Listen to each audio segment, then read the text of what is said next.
On a rain-slicked tarmac at Heathrow, under the dim glow of emergency lights, a royal protection officer did the unthinkable. He raised a firm hand to the Queen Consort. This was not a breach of protocol. It was an act of desperate instinct. In the chaotic shadows, his trained eyes had locked onto Princess Charlotte. What he saw in the 7-year-old's face, a subtle detail invisible to her family, and the circling aides, sent a jolt of pure dread straight to his core. This is the story of that split-second decision, the silent alarm it triggered, and the hidden race against time that unfolded behind the velvet rope of royalty. The private terminal at Heathrow was a world of hushed efficiency, a stark contrast to the storm brewing outside. Sheet rain lashed the windows, delaying flights and churning the scheduled calm into a muddy soup of urgency and frustration. For Officer Tom Kendrick, a veteran of the Royal Protection Squad with 15 years of service, the atmosphere was a tangible weight. His posture, rigid and impeccable in his dark uniform, was the only still point in the swirling activity. His eyes, a cool, assessing gray, continuously scanned the perimeter, the staff, the vehicles, a constant, silent calculation of threat and order. The royal party was arriving in a fragmented, disorganized manner, their schedule shredded by the weather. First came the security sweep vehicles, then the advance aides, their faces pinched with stress. Tom's radio crackled with terse updates.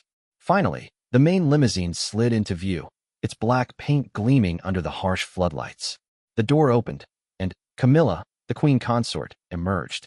She looked tired, a fixed, gracious smile on her face as she acknowledged the waiting head of security. Behind her, a nanny guided a weary-looking Prince Louis, while Prince George stepped out with teenage stoicism. It was as the second car pulled up that Tom's focus, already sharp, became absolute. Princess Charlotte alighted, holding a senior aide's hand. She was dressed in a smart coat, her hair slightly damp from the sprint between car and terminal awning. To everyone else, she appeared merely a tired child after a long journey. But Tom saw something else. There was a slight lag in her step, a fractional hesitation as she processed the aide's instruction to follow her grandmother. More telling was her complexion. Under the brilliant terminal lights, it wasn't just the pallor of fatigue. It had a faint, almost translucent quality, and around her eyes was the faintest suggestion of shadow, a duskiness that spoke of something deeper than weariness. A memory, sharp and unwelcome, flashed in Tom's mind. A training seminar years ago, a forensic medic talking about subtle signs of physiological distress in protectees, especially children. The eyes will tell you first, the medic had said. The skin will confirm it. The lecture had focused on allergic reactions, on hypoxia, on internal issues masked by decorum. Charlotte's slight breathlessness as she adjusted her small backpack wasn't just from hurrying, it seemed shallow. Camilla, shepherding the group, moved briskly towards the secure corridor leading to the waiting private lounge. This way, everyone, quickly now, she said, her voice cheerful but strained. The protocol was clear. Get the principals to secure, enclosed spaces as fast as possible. The open tarmac was a vulnerability. Tom, positioned at the threshold of the corridor, was the final checkpoint before that sanctuary. As Camilla approached, leading the cluster of children and aides, Tom's training and his instinct warred for a microsecond. Protocol demanded he step aside, bow his head slightly, and let them pass. Instinct screamed that the sanctuary might be a trap if what he suspected was true. The child was flagging. He saw Charlotte's small hand tighten on her bag strap, her knuckles whitening. She blinked slowly, as if trying to clear her vision. As Camilla came within 3 feet, Tom made his decision. He shifted his weight, not to clear the path, but to block it partially, his broad shoulders filling the space. He raised his right hand, palm out in a gentle but unmistakable halt gesture, directly in the Queen Consort's path. The movement was respectful but firm. The air around them froze. Camilla stopped short, startled. Her smile faded into polite confusion. The lead aide behind her inhaled sharply. "Officer," Camilla said, a note of bewildered authority in her voice. Tom's eyes never left Charlotte, who had now stopped behind her grandmother, looking small and confused by the sudden halt. "My deepest apologies, Your Majesty," Tom said, his voice low, calm, but carrying an undeniable urgency. "A momentary security check, if you please." It was a lie, but the only one he could use. He couldn't say, "I think your granddaughter is critically unwell." He took one deliberate step forward, past a now frowning Camilla, knelt on one knee before Charlotte, bringing himself to her eye level. The action was so profoundly unusual, so outside all protocol, that the entire entourage fell into stunned silence. Up close, his suspicions were horrifyingly confirmed. The faint duskiness under her eyes was more pronounced. He could see a tiny bead of sweat on her temple, cold and clammy looking, despite the cool air. Her breathing was definitely too quick, too shallow. "Hello, Princess Charlotte," he said, his professional mask softening into something gentler. "Are you feeling quite all right?" She nodded, but the nod was sluggish. "Just a bit tired," she whispered, but her voice was thin. Tom looked up at Camilla, his expression now one of grave professional concern. "Ma'am, with your permission, I would like the on-call medic to take a quick look at Princess Charlotte before you proceed. It will only take a moment." He used the word security again with his eyes, imploring her to understand the subtext. Something is wrong. The silence stretched. The rain drummed on the roof. In that charged moment on the Heathrow tarmac, the world of rigid royal routine hung in the balance, challenged by one man's observation and a growing, silent fear for a little girl who simply looked a bit tired. The tension in the secure corridor was a live wire. Camilla's initial confusion hardened into a flinty stare, a look that had silenced courtiers for decades. She was not used to being halted, least of all by her own protection. Behind her, the senior aide, a man named James, stepped forward, his voice a low hiss. "Officer Kendrick, this is highly irregular. We need to clear the area." Tom remained on one knee, a solid, unmovable obstacle. He kept his gaze level, first on James, then back to Camilla. He spoke, his voice dropping so only the immediate circle could hear, abandoning the pretense of a security check. "Your Majesty, I have medical training as part of my certification. I observe signs of potential physiological distress in the princess. It may be nothing, likely is nothing, but a 5-minute assessment by the medic could rule out anything serious." He emphasized the word serious. "It would be a grave dereliction of my duty to ignore what I see." He saw the moment her eyes flickered from his face to Charlotte's. She truly looked at her granddaughter, perhaps for the first time since they'd hurried off the plane. She saw the pallor, the slight sheen of sweat. Maternal concern, sharp and immediate, pierced through the royal facade. The queen consort gave a tight, almost imperceptible nod. "Very well. Quickly then. But discreetly, for heaven's sake." Tom rose to his feet, his muscles protesting the sudden movement after the tense stillness. He keyed his radio. "Kendrick to control. Requesting immediate but low-profile medical assist at my location for a minor travel discomfort. No alarms. Repeat, no alarms." The message was coded but clear to the control room, staffed by people who trusted Tom's judgment implicitly. Within 90 seconds, Dr. Alicia Sharma, the on-duty physician for the royal wing, appeared with a compact medical kit. She was a woman of brisk efficiency. Tom briefed her in a hushed tone, pointing out his observations. Dr. Sharma nodded, her expression neutral but her eyes sharpening. She too knelt before Charlotte. "Hello, Charlotte.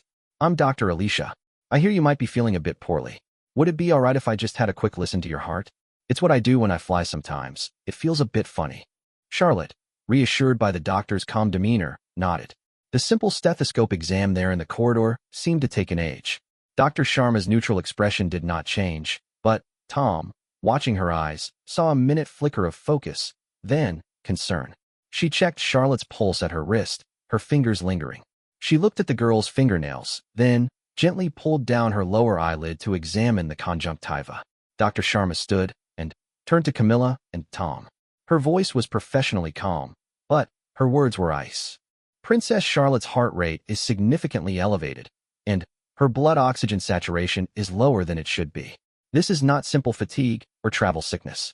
We need to move her to a fully equipped medical suite now for further assessment. I recommend a portable oxygen unit for the transfer."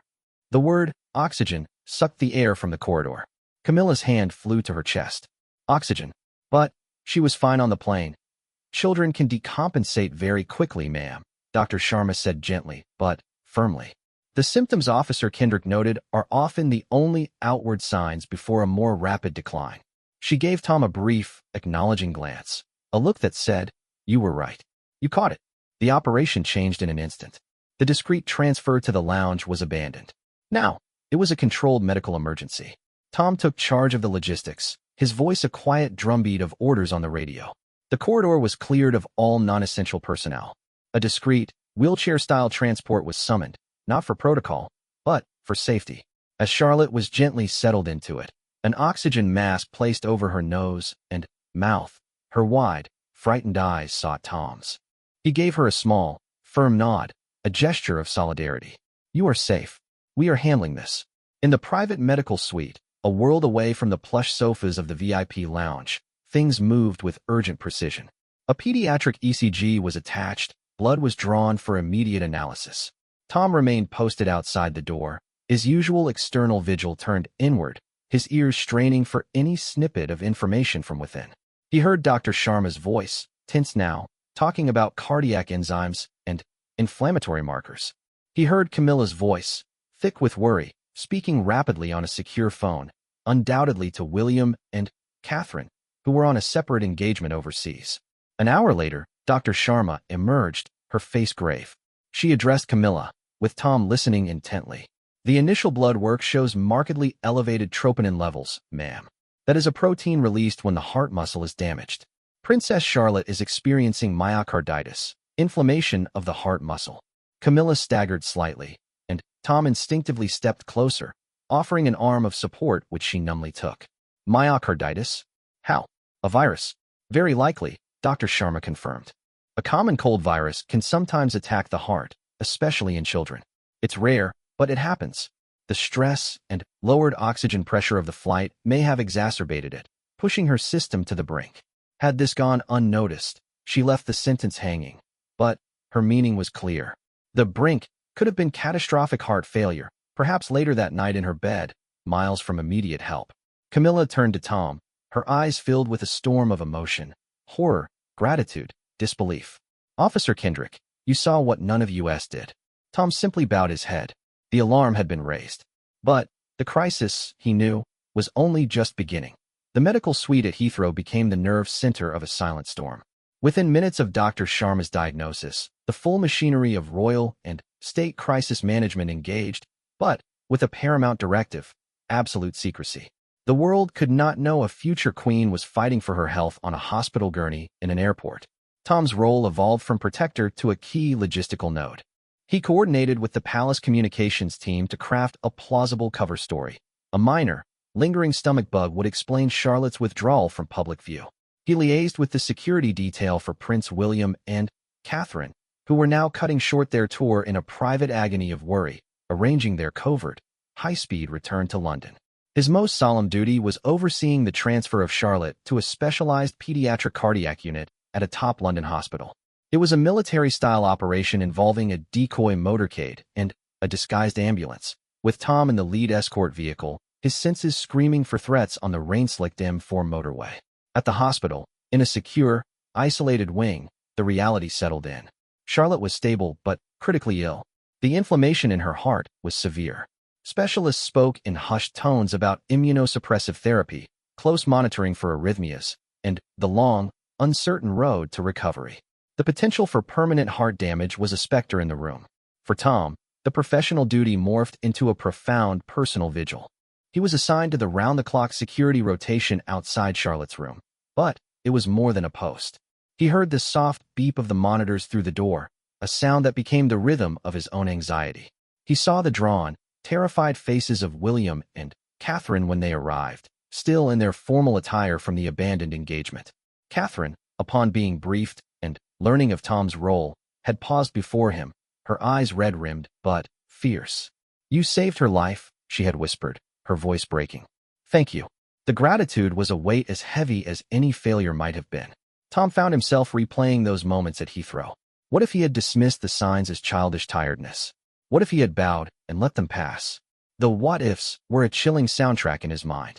He started reading about pediatric myocarditis in his off hours, learning about the subtlety of its onset, the statistics of outcomes. His vigilance, once directed outward at crowds and potential attackers, was now turned inward at the memory of a child's faintly shadowed eyes. He also became an unintentional confidant. Camilla, carrying the guilt of having initially dismissed his concern, would stop and speak with him during her visits. "I keep seeing her, walking towards me, and I just didn't see her," she confessed one evening, her voice frail. Tom, In his simple, direct way, offered solace. You saw her every day, ma'am. I saw her in a snapshot, under fluorescent lights, with a job that makes me look for cracks in the perfect picture. It's a different kind of seeing. His words, devoid of flattery, seemed to comfort her. Meanwhile, the public cover story held. The press speculated mildly about a tummy bug, but, with the whale's children largely kept from the spotlight anyway, it soon faded from the news. Inside the hospital, the battle was fought with steroids and IV treatments, with quiet courage from a small girl who was bored of her wires and missed her brother and her ponies. Tom, from his post, would sometimes hear her laugh at a cartoon or protest the nasty-tasting medicine, and each time, it felt like a victory. After 2 weeks, the doctors delivered cautious, hopeful news. The inflammation was receding. Her heart function was showing signs of improvement. The immediate danger had passed. The relief that washed through the secure wing was palpable. Plans for a slow, careful convalescence at Adelaide Cottage began to take shape. Tom was reassigned back to his regular duties. His final watch outside Charlotte's room ended on a quiet morning. As he was relieved, the door to the room opened, and Catherine stepped out with Charlotte, who was finally allowed to walk a few steps in the corridor. The little girl, still pale but, with the dreadful duskiness gone from her eyes, looked up at the tall officer she had come to recognize. She offered a small, shy smile. Tom, breaking every protocol of detachment, smiled back and gave her a slow, respectful nod. He walked away from the hospital, the spring air feeling new and strange. He had prevented a tragedy not with a bulletproof vest or a tactical maneuver, but with observation and the courage to act on a gut feeling. The alarm had been sounded, heard, and heeded. The princess would live. For a man sworn to protect with his life, it was the highest fulfillment of his oath, and it left him forever changed. The transition from hospital to the quiet of Adelaide Cottage was not an end, but the beginning of a delicate new chapter. Princess Charlotte's recovery was a fragile seedling, needing constant, guarded care away from prying eyes. The world believed she was over a simple bug, but within the walls of the whale's home, a strict regimen of rest, medication, and gradual, monitored activity was the new law. Tom Kendrick found himself assigned to the enhanced security detail at the cottage. It was an unusual posting, closer to a family protection role than the grand state events he was used to, but, given his pivotal role, it was deemed appropriate. He became a familiar, quiet presence in the garden, by the gates, a reassuring solidity in the background. His relationship with the family had irrevocably shifted. He was no longer just a faceless officer. He was, in their eyes, a guardian in the truest sense. William, often pragmatic and reserved, would stop to discuss security logistics, but the conversations would sometimes drift. She tried to run after the dog yesterday, he said one afternoon, a mix of terror and pride in his voice. We had to stop her. It's terrifying, trying to balance letting her be a child with keeping her safe. Tom, a father himself to 2 boys, understood. The fact she wants to run is the best sign, sir, he offered. We just have to build the fence a little wider each day. It was with Catherine, however, that the most profound understanding grew. She noticed Tom's quiet vigilance, how his eyes still tracked Charlotte with a specific, medical alertness during her short, supervised walks in the garden. One afternoon, she brought him a cup of tea, an act of simple kindness that transcended rank. You still watch her differently, Catherine observed, not accusingly, but with curiosity. Tom accepted the tea, embarrassed but honest. Old habits, Your Royal Highness. And knowledge. Now that I know what to look for, I can't unsee it. I watch for the energy fading too quickly, for any shortness of breath. It's automatic. Catherine gazed out at the garden where Charlotte was slowly pushing a toy pram. I do the same. Every minute of every day. It's exhausting. She paused. The doctors said her quick recovery was because it was caught so early, before her heart was significantly strained. You gave her that chance. Tom shifted uncomfortably with the praise. Any of the team might have seen it, ma'am. But it was you, she said softly. And because of that, I have a question. An impertinent one. She turned to him, her expression fierce and maternal. I want you to teach me. And the nannies. And William. What did you see? What are the signs we missed? I never want to rely on luck or a stranger's sharp eyes again with my children. And so, in the sun-dappled sitting room of Adelaide Cottage, Officer Tom Kendrick gave perhaps the most important briefing of his career. No maps or threat assessments, just a simple, clear explanation of subtle signs of distress. The look of the skin and eyes, the quality of breathing, changes in responsiveness. He spoke not as a royal guard to his principal, but as one parent to another, sharing a hard-won, terrifying lesson. This shared mission, Charlotte's full recovery, forged a unique bond. Tom's presence became a source of quiet security for the whole family. George, once standoffish, began to ask him about his job. Louis would wave energetically, and Charlotte, when she was strong enough, would sometimes bring him a drawing, a stick figure of a tall man in a hat next to a small girl. Months passed. The medical checkups became less frequent, the results more encouraging. The color returned fully to Charlotte's cheeks, replaced by the healthy flush of play. The day finally came when the lead cardiologist declared her heart function completely normal, with no expected long-term effects. The celebration was private, tearful, and profound. Tom was present for it, standing at his post by the French windows. As the doctor left, William clapped a hand on Tom's shoulder, a gesture of pure, unvarnished camaraderie.